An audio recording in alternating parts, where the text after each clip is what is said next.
Berada di bagian barat laut Pulau Timor, Kota Kupang yang letaknya tepat di wilayah Teluk Kupang memiliki keindahan pantai yang membentang di sepanjang pesisirnya. Eksotika alam berbasis bahari pun menjadi salah satu daya tarik dari ibu kota Nusa Tenggara Timur ini, provinsi yang berada di bagian timur Indonesia yang bahkan memendam banyak keindahan bawah lautnya. Bukan hanya di Alor ataupun wilayah pesisir Labuan Bajo, beberapa spot diving juga dapat dijumpai di sekitar wilayah perairan Kupang.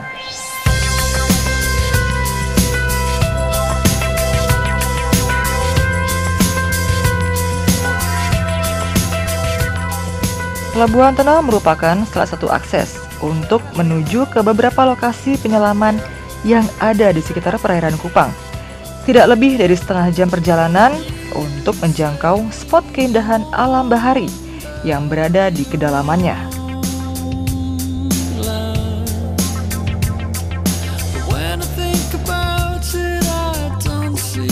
Jadi di sini kita lagi di tengah selat antara Pulau Timor dan Pulau Semau.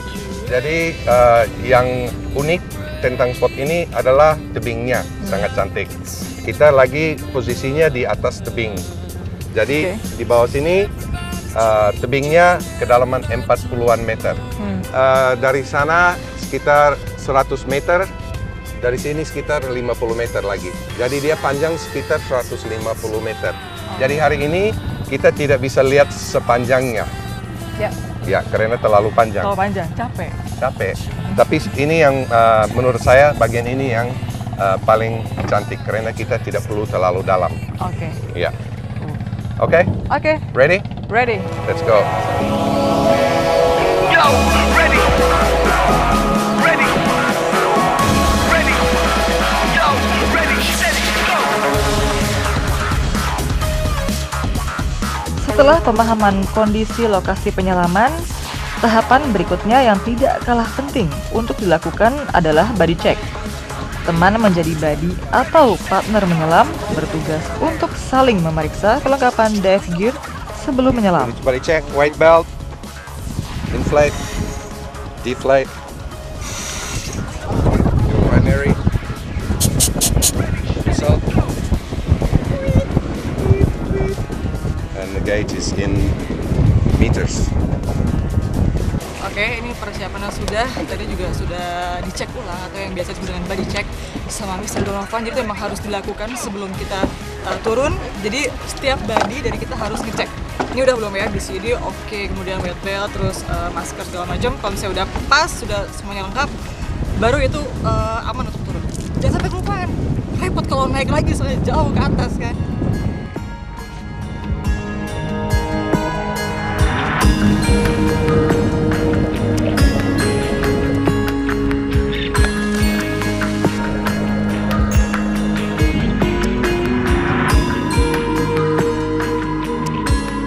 Donovan's Delight saat itu memiliki visibility yang cukup bagus sekitar 15 meter, memungkinkan kami untuk melihat hingga jauh ke depan.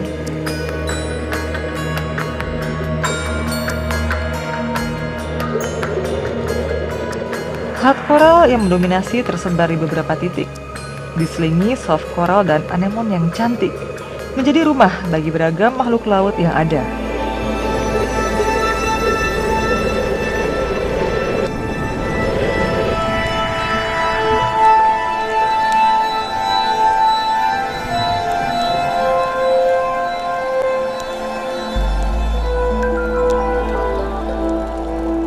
Arus yang sedikit terasa tidak menghalangi kami untuk menikmati pemandangan yang ada. Terlihat jelas bagaimana keindahan bawah laut di perairan ini. Momen yang tepat bagi para diver untuk mengabadikannya ke dalam bentuk dokumentasi, baik dalam bentuk gambar maupun video.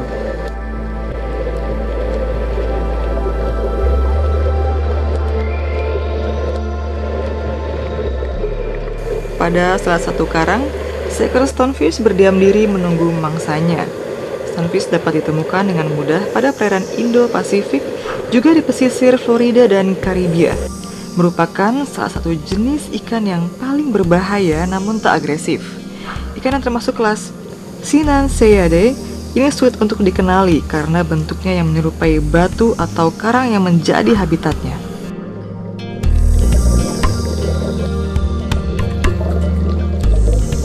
Isyarat berupa kepalan tangan menunjukkan jika jenis ikan ini berbahaya. Penyelam atau snorkeler sangat mungkin untuk mengganggunya secara tidak sengaja karena terinjak atau terpegang. Dan inilah yang menjadi penyebab stonefish mengeluarkan racun untuk mempertahankan dirinya.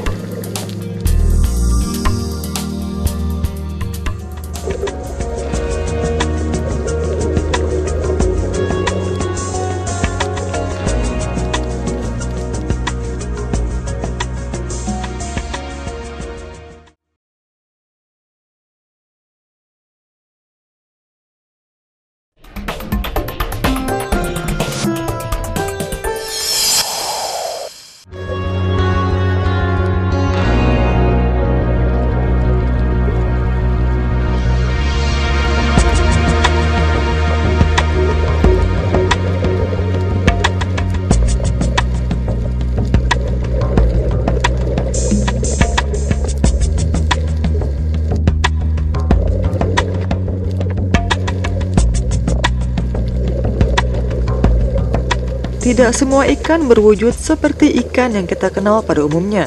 Contohnya trumpetfish atau Olostomus maculatus.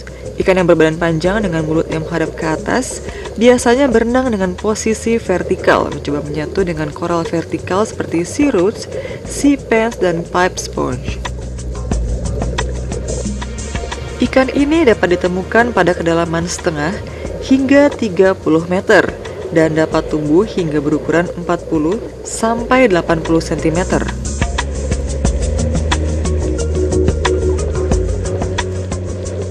Tidak jauh dari trumpetfish, saya menemukan sea cucumber pada barrel sponge. Untuk jenis yang ini lebih dikenal dengan nama Medusa worms atau Synaptula lamberti. Dinamakan demikian karena bentuknya yang mempunyai banyak tentakel serupa rambut medusa. Merupakan hewan laut yang hidup pada dasar lautan atau menempel pada karang. Beberapa jenis sea cucumber dapat dikonsumsi seperti tripang.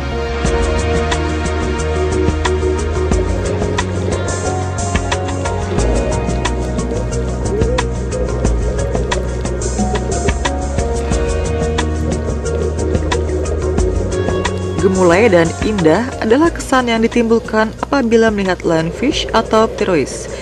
Mudah dikenali dari bentuknya yang seperti berumbai. Dapat ditemukan pada perairan dangkal hingga kedalaman 50 meter. Hidup di karang-karang, koral, serta tiang-tiang dermaga. Layaknya stonefish, lionfish ini meskipun tidak agresif juga merupakan salah satu ikan yang cukup berbahaya dan beracun. Aktif mencari makan pada malam hari, memangsa ikan-ikan yang lebih kecil dari tubuhnya.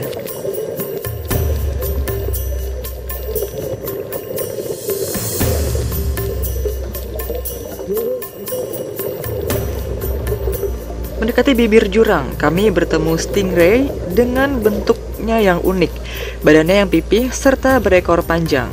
Stingray atau yang sering dikenal juga dengan sebutan ikan pari, termasuk dalam grup rays dan sekelas dengan bangsa hiu. Memiliki panah beracun yang tersembunyi di balik kulit pada bagian belakang badannya. Ikan pari bukan merupakan hewan yang agresif menyerang. Tindakan menyerangnya semata-mata apabila merasa terancam atau terganggu. Cukup sulit untuk ditemukan oleh penyelam yang belum berpengalaman karena kepiawaian mereka menyembunyikan diri di dalam pasir.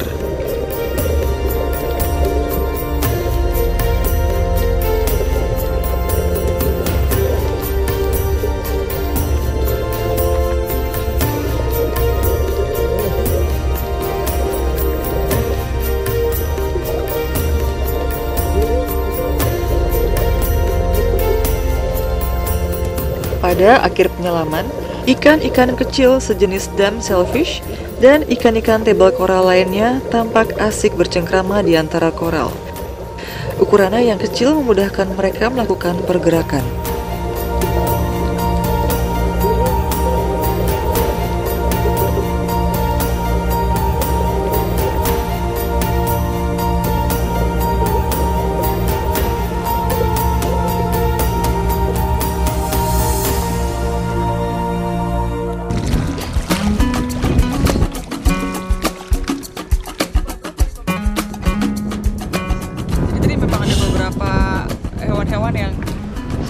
benar-benar diperhatikan baru kelihatan bentuknya. Tadi pas yang pertama itu yang stonefish itu Mr. Donovan tunjuk. Pertama saya nggak bisa lihat bentuknya apa. Diperhatikan, oh iya, ternyata ada ikan di situ karena dia benar-benar sama dengan karang di belakangnya kan. Seharusnya kita boleh lihat tapi nggak boleh pegang. Jadi memang kesimpulannya kalau kita diving itu sebaiknya memang tidak menyentuh atau mengganggu apapun yang ada di bawah sana. Selain karena mungkin itu berbahaya, kita belum tahu itu apa, mereka juga nggak senang dong dicolek-colek. Jadi desa aja malah dicolek, apalagi ikan kan. Ya pokoknya Pasif. diving aman ya, pasif, nikmati aja dengan mata, gak usah ditakuti.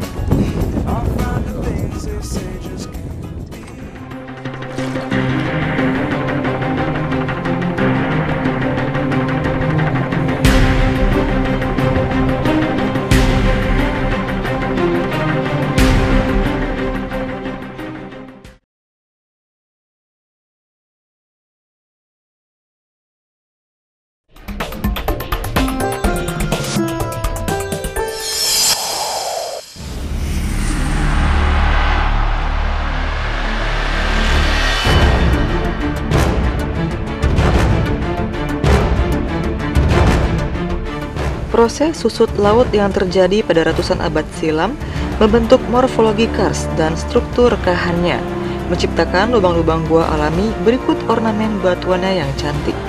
Bahkan di beberapa lokasi gua atau wilayah karst tertentu terendap fosil atau jejak lautan purba yang masih tersisa.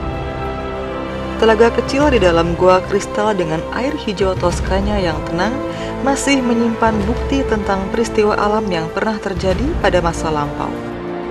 Fosil kerang raksasa yang membatu dan terdapatnya halocline atau batas percampuran antara air tawar dan air asin merupakan jejak peristiwa geologi yang masih dapat ditemukan di kedalaman gua kristal.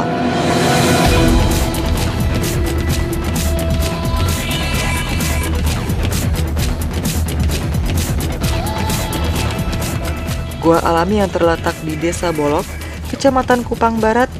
Lokasi ini kerap dipilih oleh para diver melakukan cave dive untuk menyusuri keindahan perut bumi.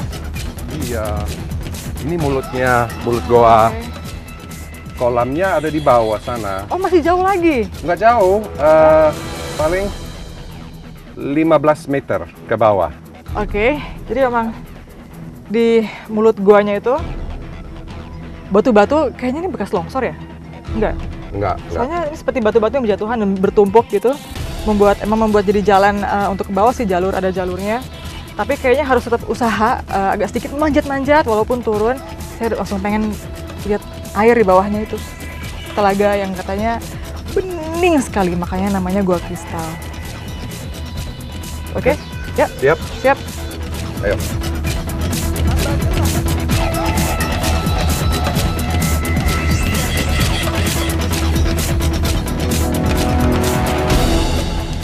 Jalan masuk gua yang semi-vertikal mengantarkan kami masuk menuju ke perut gua. Sekitar 15 meter berjalan dari mulut gua, maka mulai terlihat telaga dengan ukurannya yang tidak seberapa luas.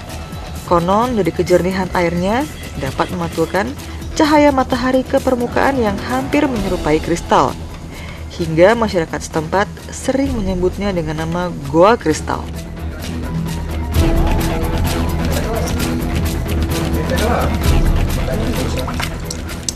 Dono, Iya. apa yang membedakan teknik kalau kita menyelam di gua sama di laut? Kalau di goa, pembedaannya satunya yang mungkin sangat kita harus perhatikan. Jadi kalau kita lagi menyelam seperti di laut dan kalau finnya kita kena di dasar, itu paling ada pasir yang naik. Kalau sini lumpur. Jadi kalau bisa posisi badan selalu horizontal. Jangan sampai kakinya turun gini, karena ini bisa membuat visibility-nya jelek. Oke. Jadi harus hati-hati dengan fin-nya. Ya.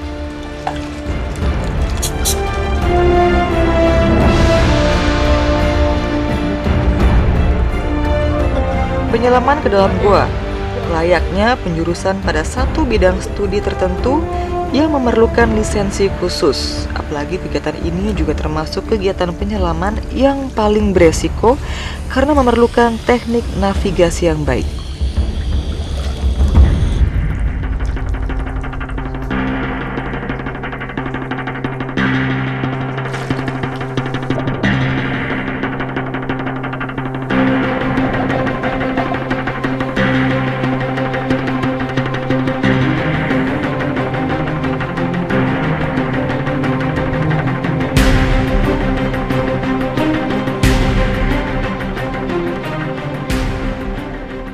Gua Kristal termasuk gua yang paling bersahabat dengan para pemula karena relatif aman. Berbekal sebuah senter, saya bergerak memasuki gua dengan perlahan. Selain harus menjaga buoyancy, saya juga harus memperhatikan langit-langit gua agar tidak terantuk.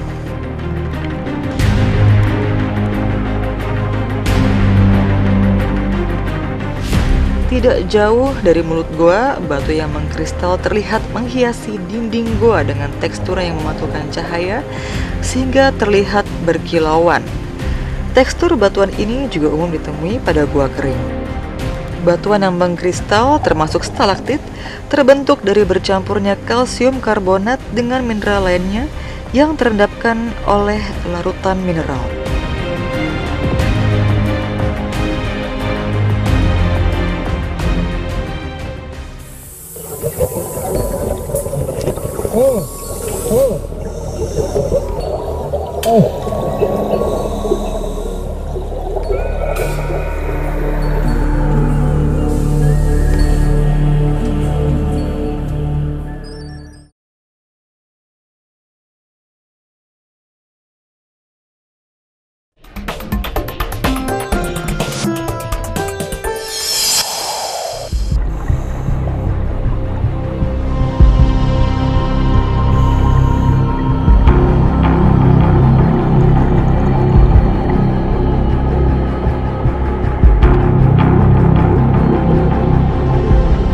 Bergerak lebih ke dalam, ruangan gua menjadi lebih luas. Pada titik tertentu kami menemukan halocline, garis samar yang terbentuk dari percampuran dua cairan dengan berat jenis yang berbeda, dalam hal ini air tawar dan air asin.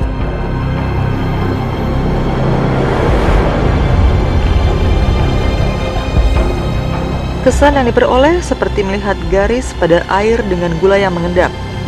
Jika didekati, maka pandangan akan menjadi kabur dengan komposisi air asin di bawah dan air tawar di atas.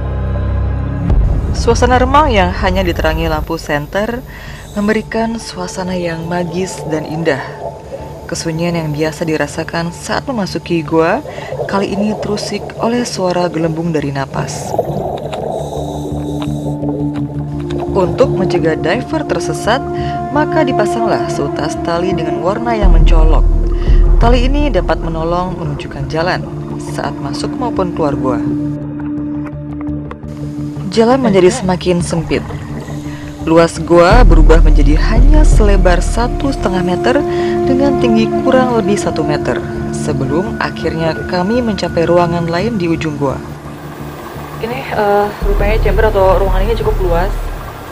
Dan ada sedikit daratan di tengahnya, dan sebelah sini bagian atasnya lumayan cukup tinggi. Pada ruangan di ujung gua ini memiliki langit dengan tinggi sekitar 3 meter. Cukup memberikan aliran udara sehingga leluasa untuk kami bernafas. Di ruangan ini kebayang gak ada sumber cahaya sama sekali, tidak ada celah yang bisa membuat cahaya masuk, tidak ada debu yang bisa memantulkan cahaya. Pokoknya ini yang namanya kegelapan abadi. Jadi kebayang kalau misalnya sampai dimatiin, bener-bener gelap kita. Pokoknya jangan matiin lampu, jangan matiin lampu. Saya nggak mau matiin lampu. Awas kalau berani. Ya, kan? Nyalain.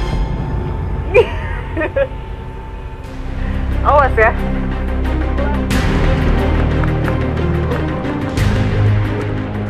Perjalanan kembali harus melewati celah sempit. Kehati-hatian sangat diperlukan agar tidak mengangkat sedimen pasir dan lumpur yang mengendap di dasar gua, sebab dapat berakibat pada semakin buruknya visibility yang dapat menghalangi jarak pandang. Mendekati pintu keluar, fosil-fosil kerang ditemukan menempel pada dinding gua, yang menunjukkan bahwa gua ini dulunya terdapat di dalam laut. Fosil-fosil kerang yang terdapat di dalam gua ini terhitung masih utuh, tidak terganggu hingga keras membatu. Sementara di dasar gua, terdapat juga giant clam atau kima raksasa yang masih utuh meskipun hanya memiliki satu cangkang. Fosil yang keras membatu ini menjadi bukti jika kondisi alami gua benar-benar terjaga meskipun lokasi gua kristal sempat menjadi tempat mengambil air bagi warga sekitar.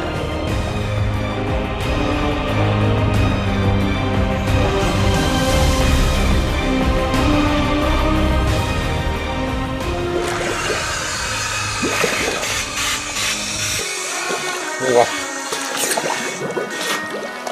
Wow, luar biasa. luar biasa. Wah, Ternyata stalaktit-nya ada di paling ujung. paling ujung. Kenapa tidak bilang? Ya, karena mau simpan sedikit rahasianya. Jangan Rasanya dikasih tahu ditaruh semua. di paling ujung, jadi tadi saya harus jalan sampai ke ujung yang ketemu chamber tadi, baru ketemu stalaktit seperti yang Dono cerita. Oke, jadi emang itu caranya. Ini benar-benar luar biasa di bawah sana. Rasanya tuh benar-benar seperti masuk ke gua biasa, gua Iya. normal, tapi melayang gitu. Iya, betul. Itulah yang paling tepat. Melayang. Terbang di dalam gua. Tidak ada lagi yang lebih. Karena airnya sangat jernih kan. Iya, betul. Jadi rasanya kita memang betul-betul terbang.